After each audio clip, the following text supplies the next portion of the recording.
did take a shower. And I was on the plane for 2 days. But I'll leave you where you are. I'll just come to you. I don't usually just give talks. You know, I present books, I give retreats, I give testimonies. I don't usually just give talks. So this isn't really going to be a talk. You know, it's just going to be sharing an experience. Sharing an experience, that's all. And when they asked me what I wanted to talk about, and I looked over the program and I said, well, for me, what this program says to me, the most important thing that this program says to me is that, you know, our salvation comes through an attraction. The strength of salvation is in attraction. I'm not the first person in the world to say this. Before I get into quoting anybody, I would like to say that when I meditate upon this, that, you know, we are attracted. What attracts us? What attracts us?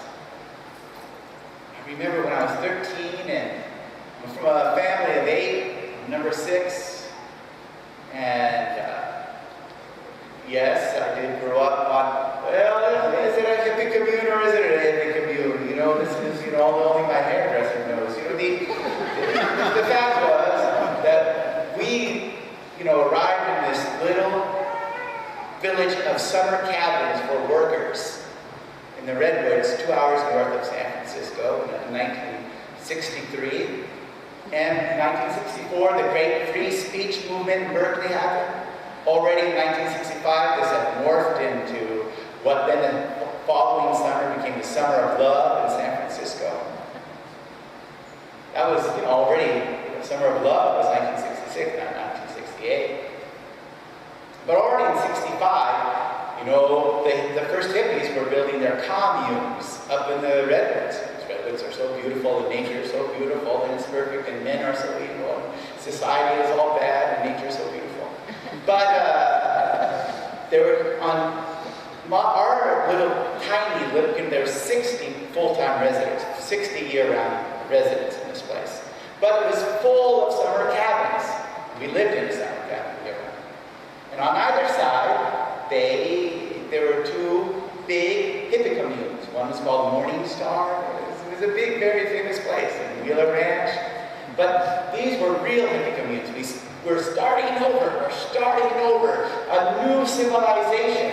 So I mean, we're going to build our own houses. Do you know how? No, but we're going to do it, you know. Do you know how to build a septic tank? No, but we'll figure it out, you know. Very idealistic, you know. And you know, nobody was wearing clothes, and that was all interesting. But not everybody wanted to live naked in the mud. You know, they loved it, but I don't want to live naked in the mud. But they didn't have a lot of money, but you know, during the winter you could rent these cabins for almost nothing.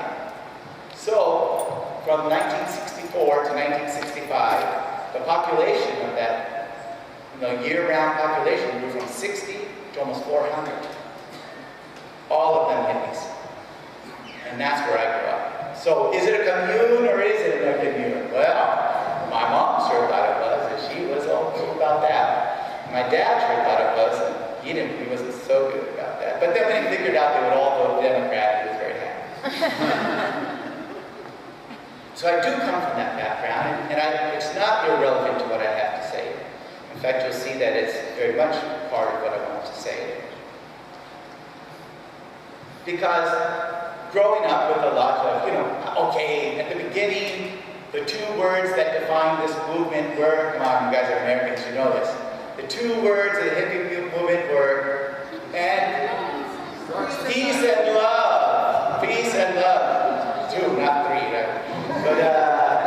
But yes, already by 1968, you know, it was 3 words, and they were, I heard it from somebody. Sex, drugs, and rock and roll. That's right, that's 3. So that's interesting because 3 of my siblings did end up becoming drug dealers.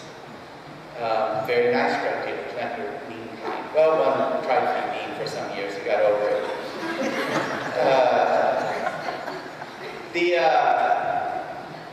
But one of my older brothers then, was going around the world on drug deals and ended up getting arrested in Israel. And when he got back home after, a few years, I was about 13, and there was a conversation between myself and my grandmother and him, and he said how he had gotten out of prison and, gone into Jerusalem that day, and as soon as he had gone into the city, he had seen this beautiful girl walking by and said, I'm going to have that girl. And he said, that night I did have that girl. I'm not trying to scandalize you, I'm sorry about that, but I was, even though I grew up on the hippie community, we had just moved away from that, we were just living in a town nearby.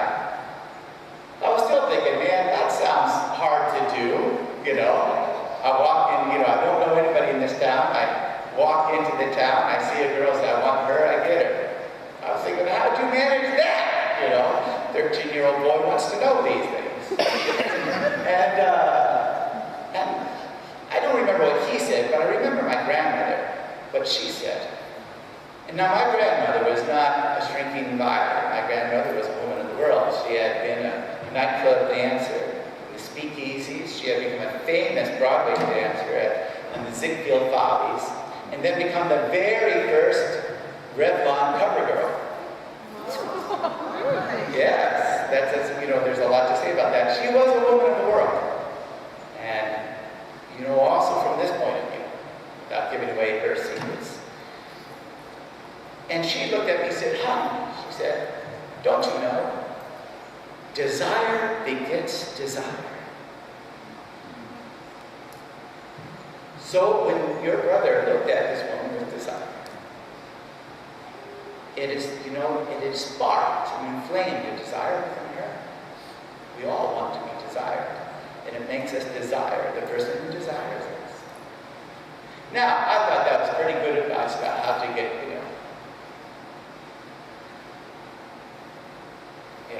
how to make conquests. What I didn't expect is that it would really be also a very deep description of my discovery of my relationship and humanity's relationship with God.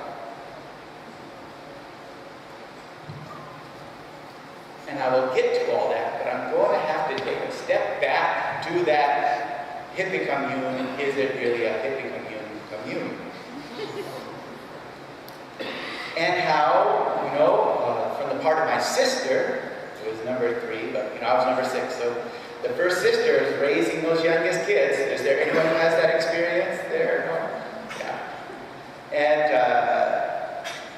And she, at the age of 15, became a fervent Buddhist. My mother was already following a very famous Hindu guru named Bhagaram Das. Anyone hear this guy? Bhagaram Das? Be here now. Grist for the mill. These books, they were big-time books. In fact, there was a young fellow just a few years older than I was at the time, and he read those books, and he kept rereading them all his life. And that was Steve Jobs. This was his guru as well. And so I was given a lot of training in especially Buddhist meditation. I was very good at it. I could be, in complete, stillness doing the chant for, I was 9 years old, could do it for 4 or 5 hours at a stretch. People would take pictures of me, and I was just pleasing my sister. I just said, look what I can do. There wasn't anything, for me, a conviction of any kind. But, and our mother would have us sit down and try to do transcendental meditation. She was horrible at it. We were worse. But she was very good at yoga, and that went on. So what I'm saying in all that is that, I did grow up with a very strong influence of Eastern religion. And it's interesting, we all know that for the Buddha. But let's talk about the Buddha for a second. Siddhartha. And I'm going to talk about him because sometimes to talk about one thing, it helps to present the opposite. It brings out more and greater boldness the thing I want to say. my mother was one of the founders of. One. You know, there isn't hardly any song I hear or television I see that doesn't have some influence of this. You can make your own reality, you know. You can just decide what reality is. You can remake your world. I mean, because in essence it's an illusion, so you decide. You're God. You can do whatever you can think of, right? And these are all, you know, I'm God sort of things. And I grew up with that. I mean, I grew up in the very heart of that, the epicenter of that. And the Buddha, I really always go back to this. Where he began, I believe, is for humanly the same place that Christianity begins, but then they move in directions exactly the opposite. And what is it? That Siddhartha, the story goes, was a Hindu prince. And his father, loving his son and wanting all the best for him, built him this paradise to grow up in. I mean, it was just everything that was most beautiful, most pleasurable, most refined, you know, most intriguing, surrounded him. And he didn't know suffering. But when he was a young man, he left his father's palace. And he went to know the world, and he found to his shock and his horror that men and women suffer. And it's hard. Suffering is, on its face, a horrible thing.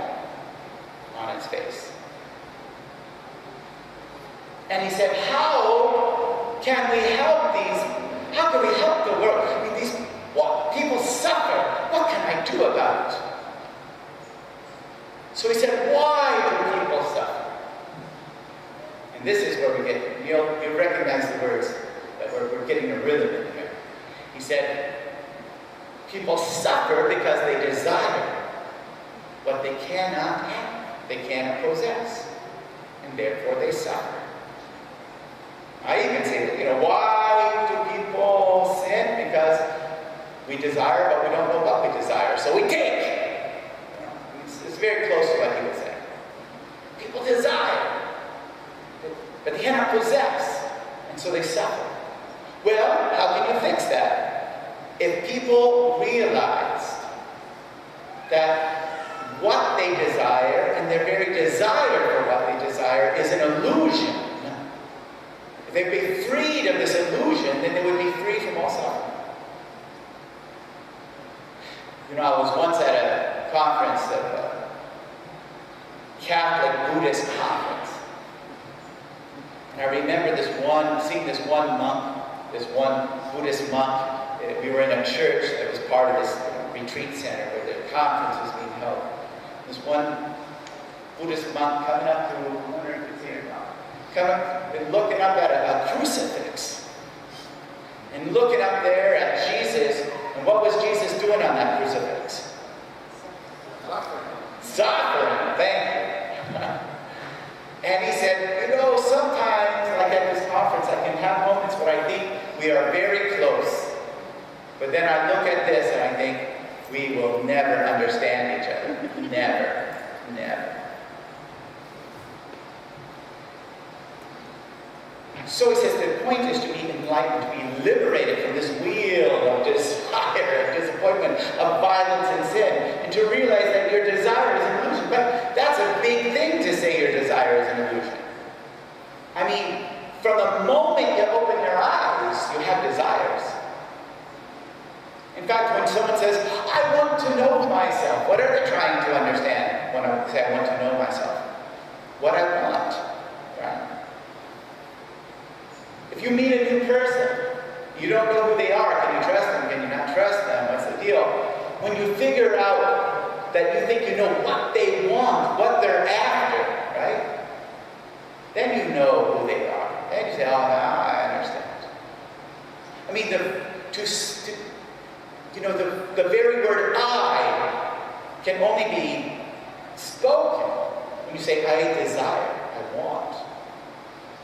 Otherwise, there is no meaning to this word I. Does that make sense to you guys? You know, I am 55 years old. No! Yes. I'm 55 years old. That doesn't really tell you. You know, I could even do without that. Besides, you can see how old I am. But I can't, if I say I must say I desire, I want, I seek. Does that make sense?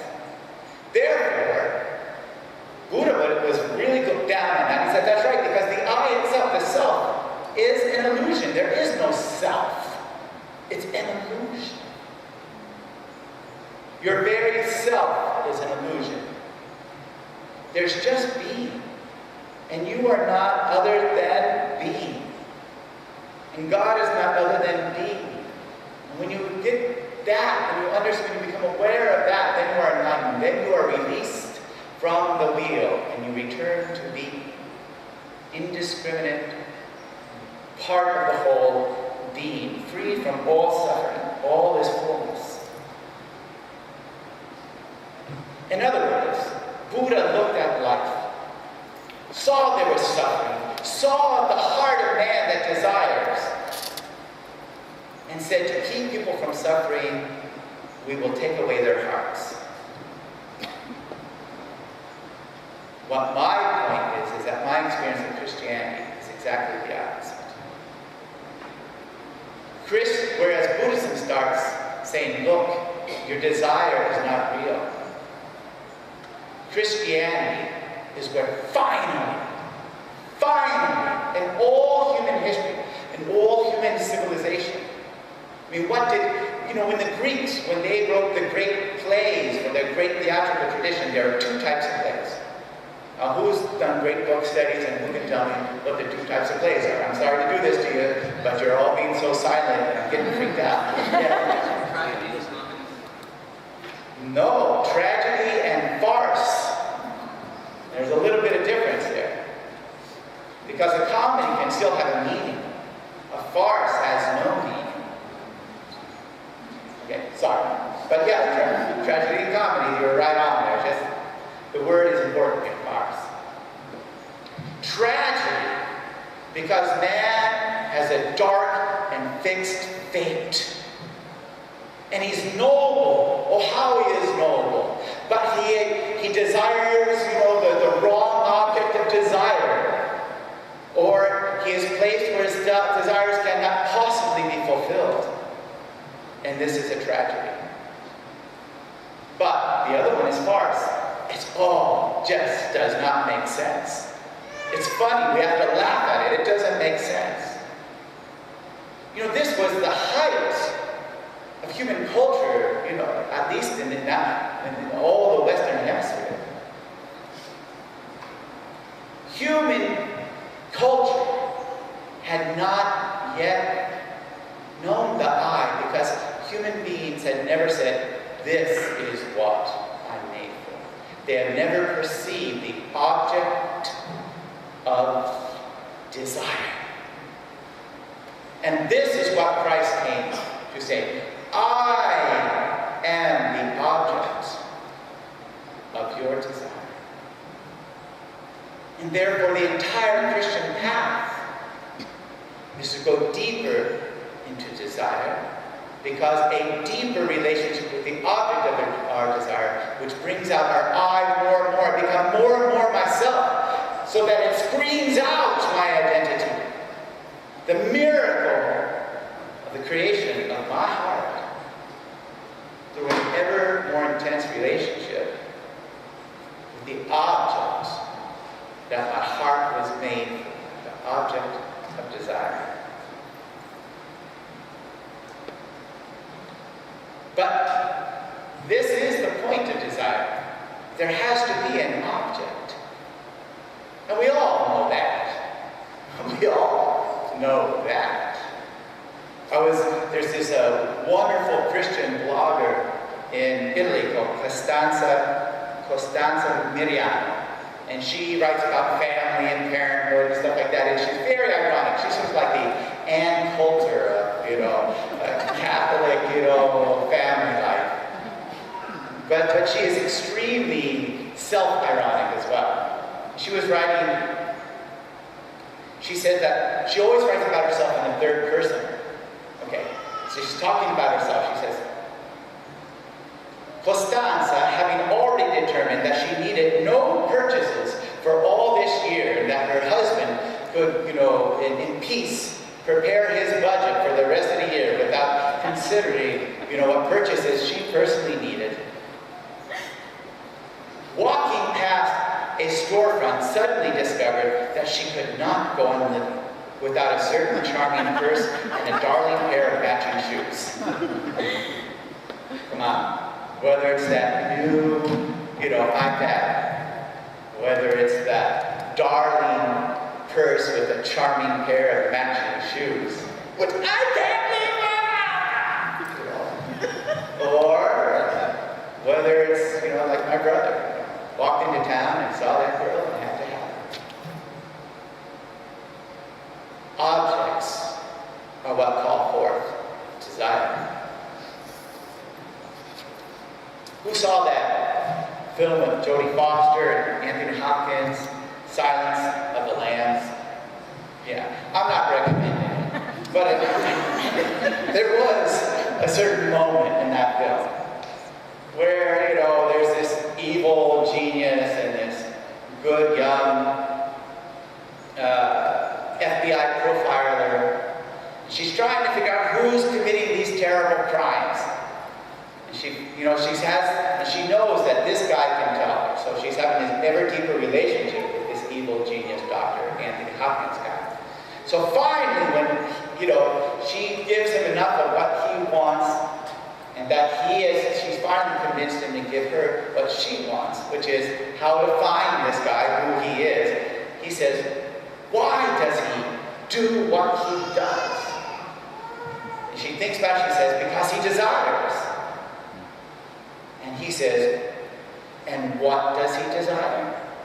She thinks about it, she says, what he sees. That's right. Now you know how to find him. And she does. Whoever sees it, that's all fine. But this is it. And until the object of our desire appears, we can feel that there's, something's moving in me. It's not enough. I want, but I don't know what. So maybe it's this, maybe it's that. I take. That's where consumerism, gets its power, right? Because you gotta keep taking, because it's never going to be that. What did Oscar Wilde say? There are two great tragedies in life. Every man or woman will have experienced two great tragedies in life. The first tragedy is not getting what you want, not getting what you desire. No, I can't have her, I can't have it. What's the second tragedy? Get it. Is that all? Is that all? We were made for something. But we don't know who we are until that object appears and attracts us. And this is the dynamic of salvation. My grandmother got it right. She was no Christian, no believer, but she got it right. Only the beauty of God can attract. God's way is through enticement and allure. Who says that? Who said that? Said it just 2 months ago. Pope Francis, talking to the bishops of Brazil. God's way is through enticement and allure. Because this is what it is. So, salvation is ultimately a question of attraction. The attraction of God's face, of Jesus. There was a few years ago where a collection, the name of Father Giussani has already come up a couple of times. This whole show we're putting on here, and I'm only putting on this tiny little part of it. There were people who worked very hard for a long time for this. I'm not. I just flew a great distance to get here. But Father Giussani is the one who showed us how to really to see Jesus, and therefore to really, for the first time in our lives, to know who we are, what we want, and therefore to find our place in this universe, and therefore find the meaning of everything in this universe. But I'll get to that. But he published he was still alive when this book came out. It was a collection of some of his conversations with people, and it was called Attrattiva Gesù. Attrattiva Gesù. So Barbara, you remember this? You remember that? Okay, Frank, you don't remember that. All right, that's all right. Keep that camera going. How many batteries you got next? Is it going to be all right? I can speak faster. Okay. So Attrattiva Gesù, which literally means the attractiveness Jesus. But they were wondering how to translate it, and I came up with this one. God, he's good looking.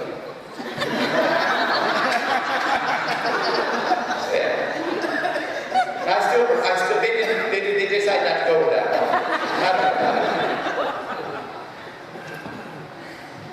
Because it's only when we come into relationship with other things that we discover who we are. But we only really come out of ourselves through attraction. Fear has the opposite effect. These are very deep questions for me. Because as you can imagine, being raised how I was, the whole question of, I. But I in that sense of being something solid, consistent, created with a purpose, and that sense of I only grows with a relationship with something solid and objective. And I had very little of that. I was raised with a very strong political vision, very left, very strong political vision that had a lot of rightness to it, justice and all that stuff. But I didn't really have an education of the self. I'm not the only one. And I remember at a certain point in my life when I was finishing my master's in Berkeley, and the plan that I had for my future fell through. And I was really left, I really thought there's no way that this isn't going to happen, and it didn't happen. And I went to a mentor of mine, and I said, well, I don't know what to do. I've sort of had it all planned, and now I don't have any plans. And he said, look, you're good at what you do. You're good at this theology thing, this study thing, the writing thing. Why don't you go get a doctorate? I said, all right. I don't have any money. He says, don't worry, I'll take care of everything. And I said, that's very kind of you. And he said, well, there are things I want in return, but we'll get to that. But we went on talking, and he said, so what do you want to study? You heard that question, right? You heard that question. What did he ask me? Rita? Frank? What? What do you want to study? And what did I answer? It would be so interesting if someone would, take this doctoral thesis. Or that it would help the church so much if someone could develop this other, doctoral thesis. Or I see a real need that someone really... And you say, hey. You didn't hear my question. My question was, what? What do you want? And I said, all right, yeah. But within 2 minutes, I was back on my old track. So finally, well, I think I want X. He said, look, go ahead, begin, but I have a feeling you're going to discover 1 year, 2 years, or 3 years, this is not what you're willing to give your life to. This isn't what you want. And at that time, you got to be free and come back and tell me. We can start all over. It's no problem. But if this is going to work, you have to do what God is calling you to, and He calls you through desire. But as we all know, and I've already indicated, this desire isn't just any desire, because we have lots of desires, right? And I get, it's like Costanza. I don't have any desires. Oh my God, look at that, I have to have that. Take time I do. But how much does that show me about my eye? Is that the desire? This is the question.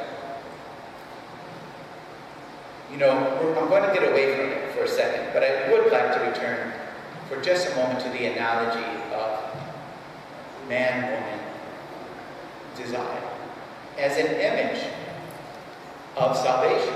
Because it's not just me who's saying this, okay? It's not just me who's saying it. Much of the biblical tradition says this. And what is in all four Gospels, Jesus gives many different parables about the wedding feast. There was a wedding feast, right? And they were all invited. Well, that's not by accident. We are invited to a wedding feast. And the Psalms talk again and again about God will delight in his people as a groom delights in his bride. How does he delight in his bride? This is an analogy, only an analogy, of course, but it's one that God has given us. I would just like to read a couple sentences from the Song of Songs. That's are any Protestants here? All right, that's not your fault. So, in any case, you don't have this book in your Bible, and we have it in our Bible. So you say, well, it's not in the Bible. Well, then you're only half right. His arms are rounded gold set with jewels. His body is an ivory work encrusted with sapphires. His legs are alabaster columns set upon, actually, maybe you should come up and read this. I'm getting a little embarrassed for you. Set upon bases of gold. His appearance is like Lebanon, choice as the cedars. His speech is most sweet. He is altogether desire. But that is the position of the soul in front of God. Now here's God's position in front of us. How fair and pleasant you are, O loved one, delectable maiden. You are stately as a palm tree, and your breasts are like its clusters. I say I will climb the palm tree and lay hold of its branches. Oh, may your breasts be like clusters of the vine, and the scent of your breath like apples, and your kisses like the best wine that goes down smoothly, gliding over lips and teeth. He goes on a lot about breasts. I can understand that. But this is the Bible I'm talking about. It's a deep analogy. It's a deep analogy. I'm going to get away from it, but we're going to get back. I'm going to do it because we all know that it's easy for someone to inspire greed within us or lust within us. And this is, this is it. This is what 90 or 99% of all advertising is, right? We are soaked with advertising. But the encounter with Christ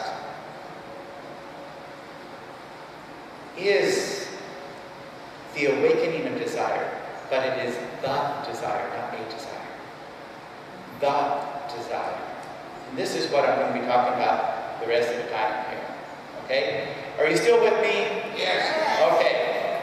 I thought once I talked about, an ivory sculpted, man, and, a woman's, wonderful cluster breasts, I thought this would get someone awake. Okay? It's in the Bible, all right? It's in the Bible. Okay. Because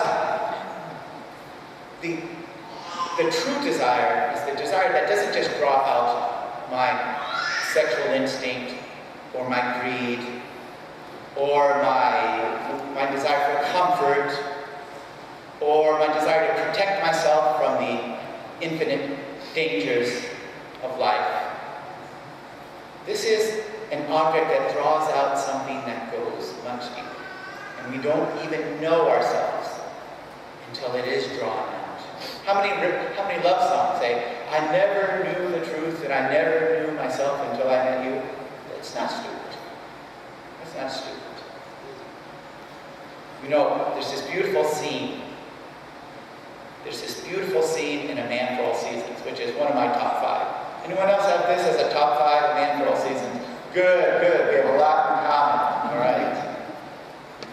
So, the scene is A Man for All Seasons is a beautiful, beautiful stage work translated a couple times into film about the last 2 years of the life of St. Thomas More, who was a lawyer, and then a government official, and then Chancellor of all England under Henry VIII. The one of many wives. We got that guy. Also the guy who took the church, in England, out of the church and made it the Church of England. And that's why to this day, the monarch of England is the head of the Anglican communion. They call them Episcopalians in this country. But that's how it all started. So St. Thomas More was this, that no one was closer to the king than St. Thomas More. But when he started to do this sort of thing, St. Thomas More said, well, I just can't go along with that. I can't go along with that. But all bishops except 2 went along with that. What's wrong with you? All the lords went along with that. What's wrong with you? And he had this companion, St. Thomas. He had this companion who was the Duke of Norfolk. I mean, the dukes are the highest rank of nobility before the king. I mean, it's before the royal family itself. And so there was this guy was making a last, Thomas, come and be with us. Well, I mean, why don't you even believe your bishops? Okay, there are 2 bishops, but why don't you believe me, your friends? Why don't you just come with us?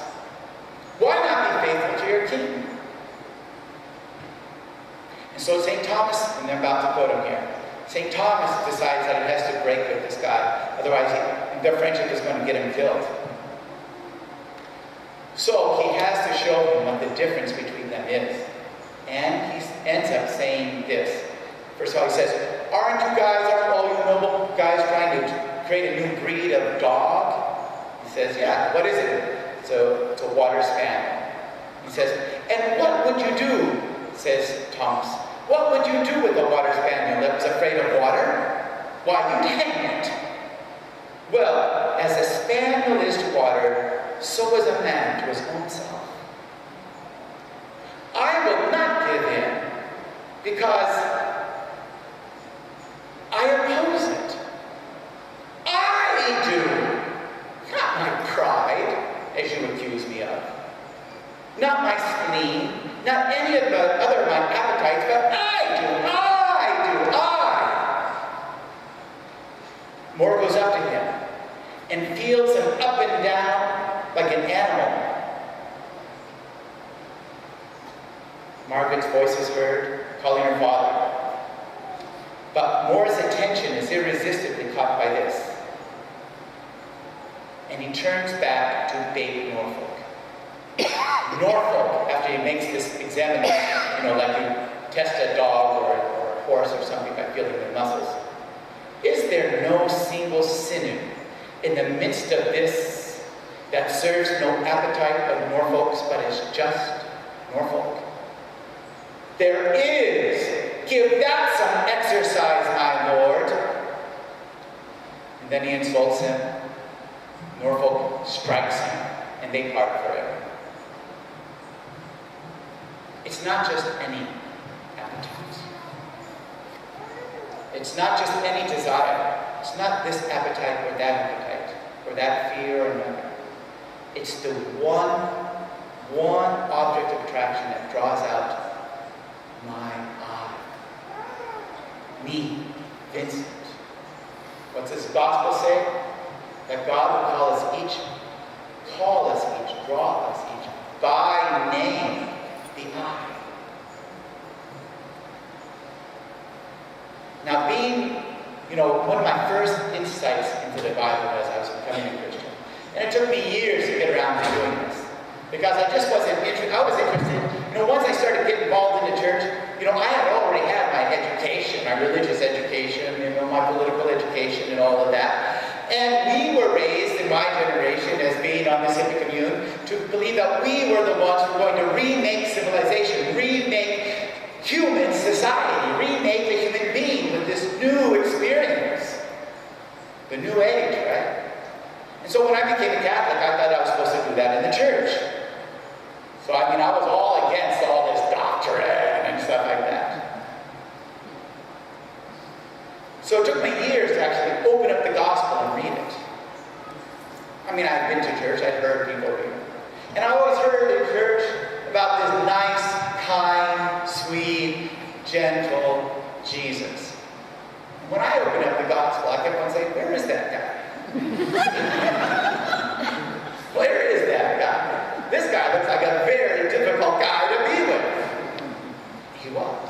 And in the past 30 years that I've been reading the gospel with a lot of attention, I have to say I'm only more and more confirmed in this.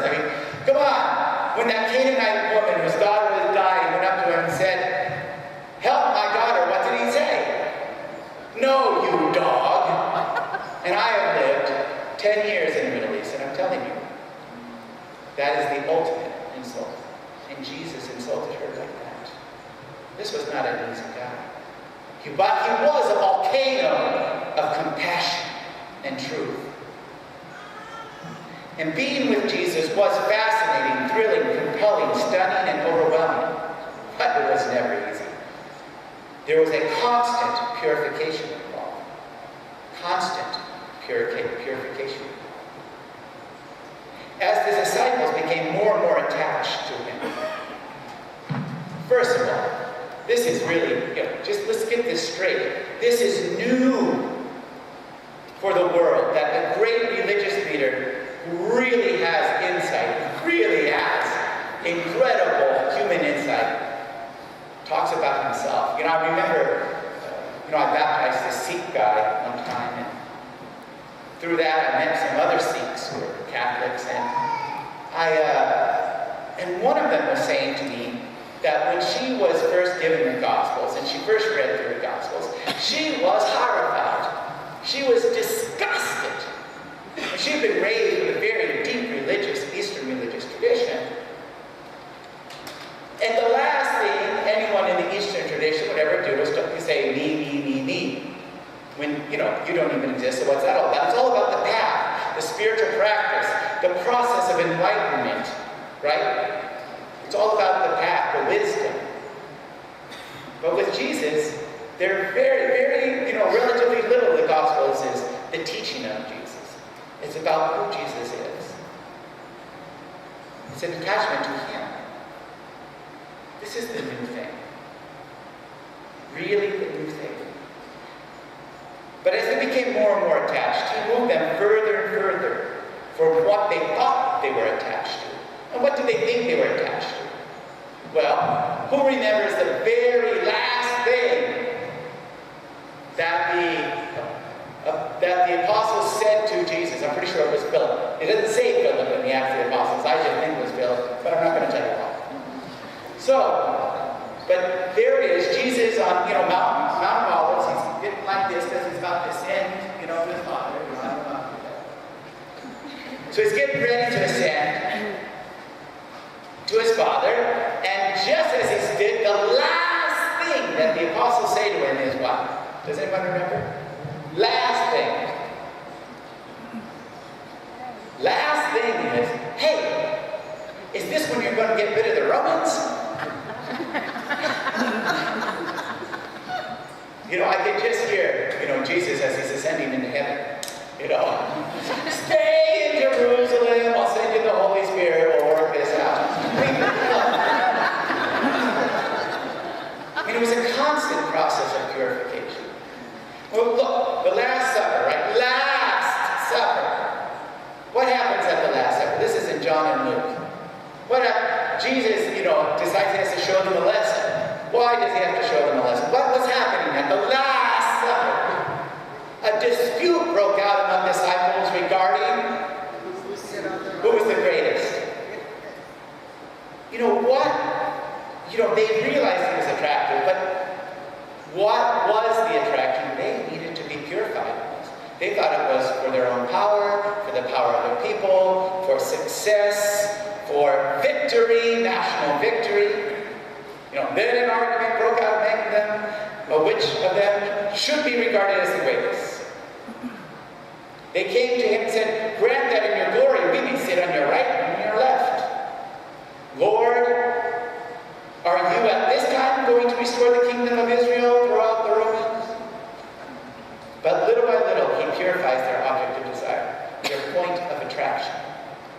What emerges with him is the attractiveness of life. Not this appetite or that appetite in life, but life. Life as life. Eternal life. Life that is plugged into the only source of life, which is love.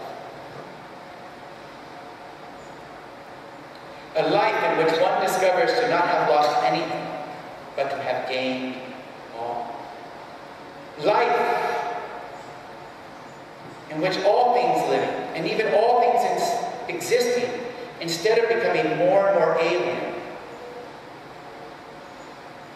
become more and more intimately perceived, known, and loved. What does it mean to be young? It means you're attracted to so many things. You're so stupid, because you know how to judge it. But you're attracted because everything has a promise. Everything has a promise. And you believe that it's the promise of happiness. Oh, I can't go to the party, I'm going to die. You know, the parents are looking at this daughter, 15-year-old daughter, do hysterics because they say she can't go to the party. And she says you'll never talk to them, and I hate you, and she slams the door, and I'm going to run away, and I'm going to kill myself, I can't live here anymore. It's only a party. But there's a promise. There's a promise, right? There's a promise in this. And the promise is happiness, eternal happiness. But what happens when we get older? Well, and we do, we get out of the house, we get to go to all the parties that we love, and boy, that gets old so fast. Or whatever it is. The sex, the drugs, the rock and roll. It's not it. You know what? To be old, to get old means we're the limit that things, I think the limit that everything has in this world, the limit of things predominates over its promise. Things don't promise you anything anymore. I don't care. What is that? I'm not attracted. It's easy to see someone who doesn't listen to the news, doesn't want to meet anything new, isn't interested in going there or there, right? They're just not. There's no promise there. There's no attraction anymore because they've seen the limit. To be with Jesus, to have the eye brought out by its true object of attraction, means that we begin to perceive the fulfillment of the promise of everything. Everything becomes more interesting, more beautiful,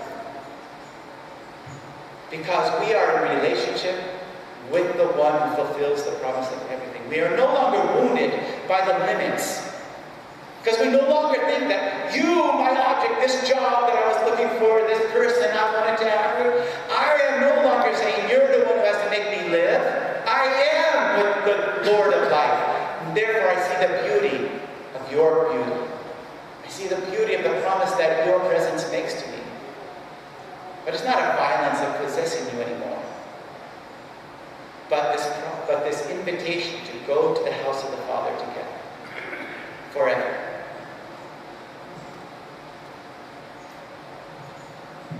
And there is then this constant purification that has to happen so that we can come to sing, as in the book of Daniel, cold and chill, bless the Lord, praise and exalt him above all forever. Everything growing on the earth, bless the Lord, praise and exalt him above all forever.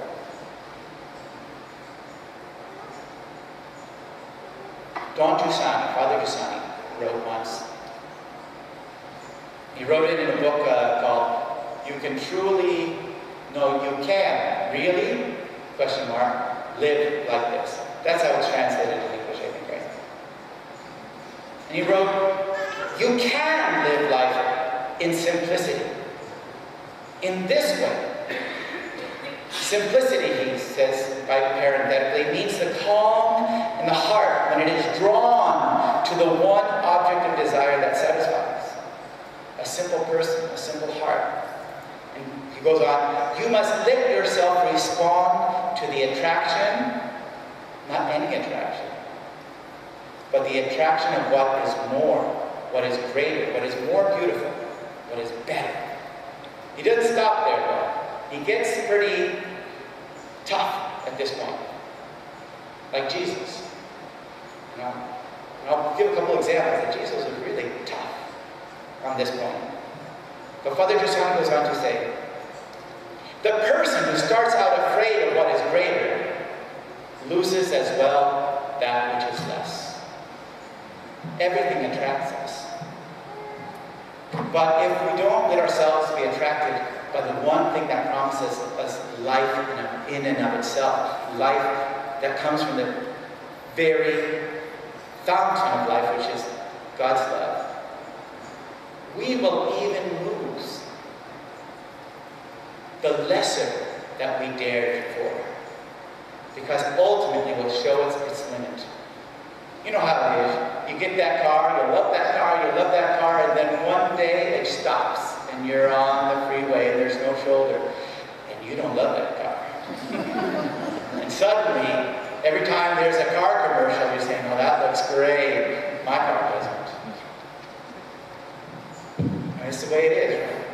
But if we are not purified in our desire, to desire first and above all the one object of desire that brings forth our heart, if we don't risk for that, if we just risk for what we think we can get our hands on, because you'll never get your hands on Jesus.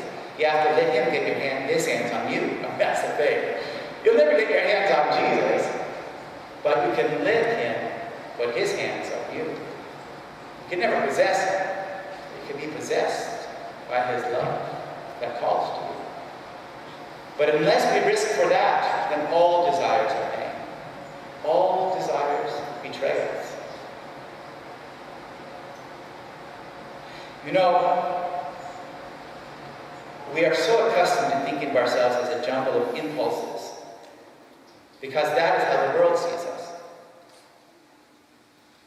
A jumble of impulses. Now I want this, now I feel like this, and now I want this, and now I think this, right? And that's me. Well, that's just me. That's not you.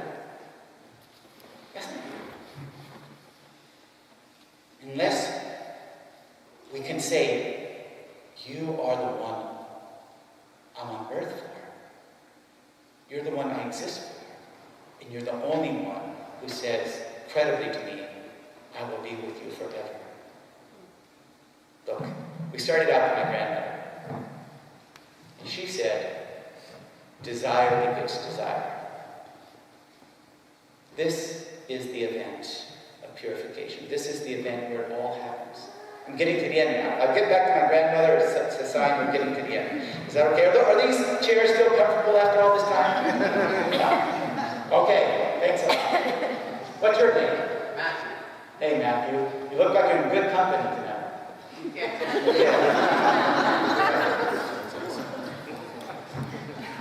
Just one. Yeah. Okay. But it's desire that begets desire.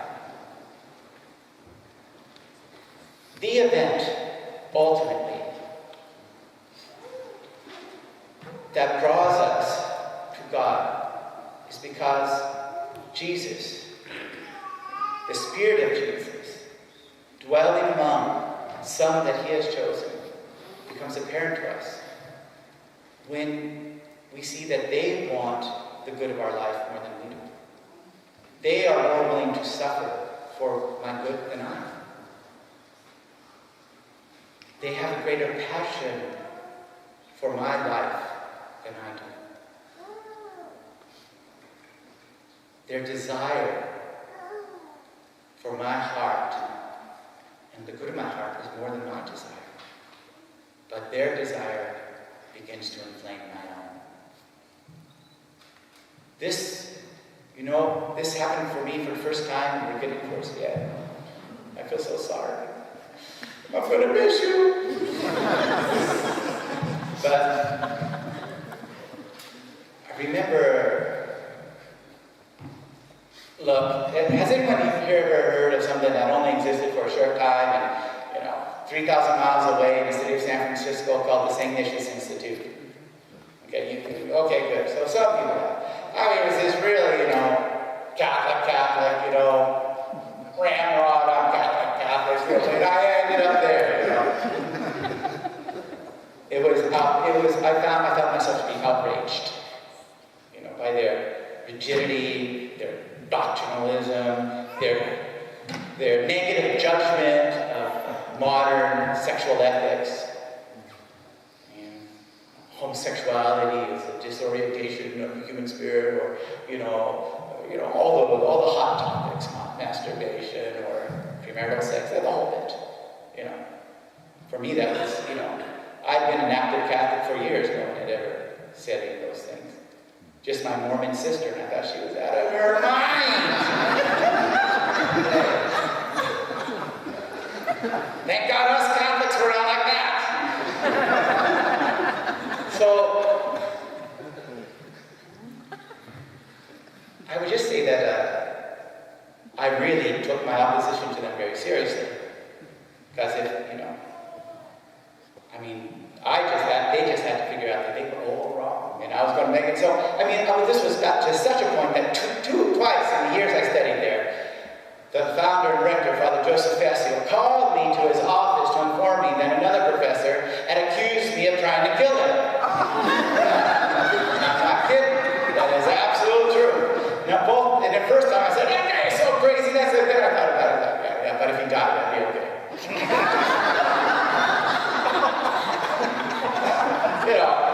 I would organize, the St. Ignatius Institute would organize something for its students. I'd organize a counter or something, I took all the students I could get my hands on to see Life of Brian, Are we understanding that? No. Always look on the bright side of life. Okay, you never saw that? You must, yeah. So in any case, I once gave an interview to the National Catholic Reporter. Anybody with me? Anyone know who they are? Yeah. And I accused them of brainwashing. I took Father Fessio of brainwashing his students. I was getting up in class and making all these objections. And, I came from a very poor family. We weren't living in a summer shack for nothing all year long. And I came from a very poor family. And going to a private Jesuit school, and I'm sorry to say, they treated me like crap. Really, it was incredible. And twice, I remember, for example, this one time, Bank of America sent me, this loan for $10,000. You have your loan for studying for $10,000, and the check will be available at this branch on this day. Well, this day was 10 days after the, registration day. So I went to the registrar and said, here's the money in 10 days is going to be here, it's going to be here. He says, so what? You're not studying this year, goodbye. That was that. I said, but I didn't know what to do. So I went to Father Fessio. I know all those things, but I went to Father Fessio and I said, here. He got right up, went to the secretary, said, write out the check for these thousands of dollars. She said, where will I take the money from? He said, the salaries. He says, but this money has to come back, right? It's got to be here by the end of the month. And I said, don't worry. It turned out to be extremely complicated, but it did happen. I did get the money back. But, when they finally did send him away from the St. Ignatius Institute, they said it was for financial mismanagement. I always wondered if it was because of this. But anyway, there's another time when he did something similar, a massive, intervention to keep this university from sending me away for mistakes that the university made. The university made a mistake in my transcripts, so therefore I wasn't going to graduate. I said, bye-bye. But he intervened. So it was the day before graduation, and I went to his office, and I said, we had our discussions, but I know I wouldn't be graduating without you, so thank you. He says, oh, no, don't thank me, he said. Vincent, we need more students like you. I just stared at him like this, but what I wanted to do was I said, is there another Vincent here? And he said, no, because, you asked questions. But then you stayed there to listen to the answers. So everybody learned. All the students who were in class with you learned more than any of the other students, because you were there. We need more students like you. And when I looked at him, I realized that, I had done my best to make him suffer. And I think I had probably succeeded at least once or twice. But it didn't matter to him. If this suffering could contribute to my coming closer to seeing God in His true face, it didn't matter to him. He was much more willing to suffer for my good than I was. Even though I wasn't sure he understood what my good was. I couldn't but be amazed by his willingness to suffer for it. One time I was with a whole group of seminarians from my society, and they're all from the movement of community liberation. And I said, "What got you here? Why did you come into the seminary? Why did you think you had a vocation? Where did it all start? Where was that?" And there were about 8 of them. And I had all 8 of them give, 15, 20, we stayed there all night. And all of them ended up saying the same thing. At a certain point, there was someone who took me more seriously than I took myself. Someone who was more interested in my life than I was. And I couldn't but be interested in that. Desire begets desire. God's desire for us. This is the motor, not our desire for God. What did St. Paul say? Love of God consists not so much that we have loved Him, but that He has loved us first. Desire begets desire. And the one who desires us becomes that object, who desires us in a way that leaves nothing out, that promises everything, that delivers everything, at least as a foretaste, eternal life, perfect love, absolute truth, total beauty, real justice.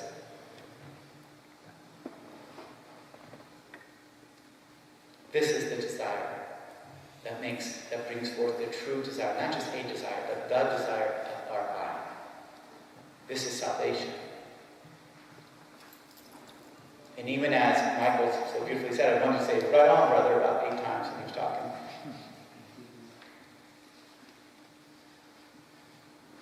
This is the point.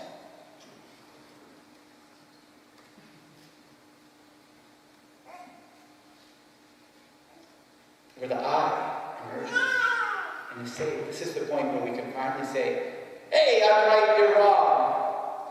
Listen to this, St. Thomas said. Or listen to this, the Gospel says. Or listen to this, Father Giussani says." But instead, everything comes down to this. Come and see. Come and see. And what do we see? What do we see?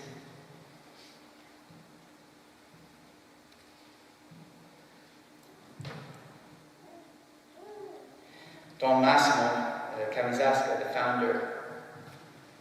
founder of the fraternity of St. Charles Borromeo, to which I belong, said, "The first and most fundamental movement of our spirit in every moment consists in going out of ourselves in order to adhere to someone calling to us, attracting us to Himself."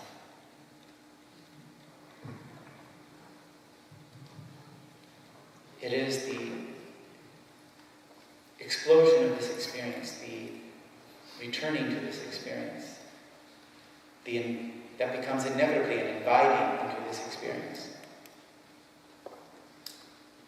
That is the very event of salvation. We mustn't back away from the analogies that can be made, as I said, with human love. But we must let that be purified, really purified.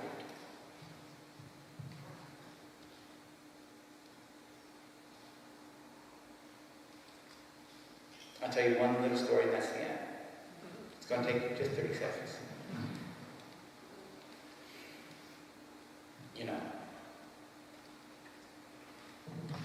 My mother was involved in that group of writers that was writing for something called the Transcendental Review, but at a certain point decided to change its name to the New Age Journal.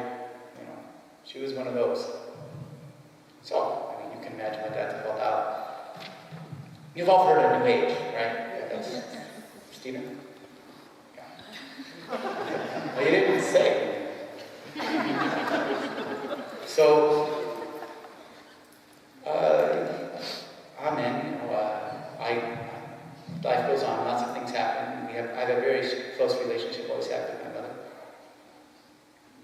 Pretty much the only one of all the brothers and sisters who did, but that's another story. And but of course, this whole thing was not for her. I mean, she said that to me many times. This whole thing was not for her. And then, after my first year in seminary, Don Massimo came to visit. And he was there for 2 or 3 days, and he didn't speak English, they don't speak Italian. We got together sometimes, it wasn't very successful. Oh, okay, we tried, and he goes. About a month later, I'm in the garden with my mom, and she looks over and she says, "Hey, you know the priest in this town?" I said, "Mom, I'm a seminarian, I know the priest in this town." "Well, introduce me." I said, "Oh, yeah? Are you sure?" "Yes." I didn't say anything more. I was thinking, well, I really respect this guy. He's a very faithful priest, but he has like the human warmth of a, I don't know, a porcupine. And, but I said, okay. So they go into the office, 2.5 hours. They come out. They barely look at me. They just walk in front of me. I follow them. They go in the church. My mom receives all the sacraments. And, I mean, I didn't say anything. He didn't say anything.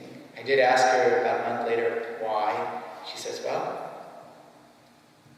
when Father Massimo was here, I saw how much the church loves you. And then later, much later, because my mother had been an orphan, had been, had grown up in terrible situations and had been regularly sexually abused and all this sort of stuff. And the affection was not her big, strong suit. But she later, years later, said, "But don't you see? It wasn't that she was convinced of the doctrine or the ethics. She said, I want to be able to love you like that. So I had to come into the church. Desire is desire. It's salvation, it's mission. And attraction is its strength. So thank you very much."